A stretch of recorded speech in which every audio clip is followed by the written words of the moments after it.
ఆమ్డమ్లపురం song చెప్పాలి. నాకు item song ఇష్టం లేదు, తెలుసా మీకు విషయం? సినిమాలో ఎందుకు నిజం మాట్లాడుకుందాం. నాకేంటి చెయ్య చెయ్య చెయ్య అంటే నేను మణిరత్నం ఫేవరెట్ ఫ్యాన్ని.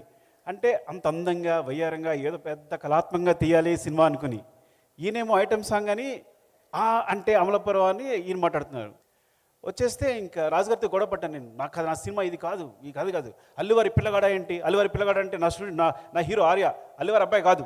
సో ఇట్లా అంటే ఆర్య వచ్చి హీరోయిన్ ఎత్తుకోవాలి, కానీ అరవింద్ గారి అబ్బాయి ఈజీగా కొట్టేస్తాడు హీరోయిన్ని. అమ్మాయి వెంటనే పడిపోద్ది, ఆయనకి చాలా డబ్బులు ఉన్నాయి. నా ఆర్య పూరు పాపడి బైక్ కూడా లేదు, సైకిల్ మీద వెళ్తుంటాడు అని అట్లా. సో ఆ సాంగ్ గురించి. సో నాకు ఐటమ్ సాంగ్ అంటే ఐటమ్ సాంగ్ అనుకోవాలి, నేను చేయాలని క్లాస్ సాంగ్ అనుకున్నాను.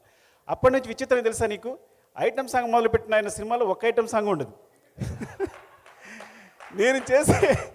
నేను చేసే ప్రతి సినిమాలోనూ ఐటమ్ సాంగ్ వచ్చేసింది. నేను పెట్టాల్సి వచ్చింది.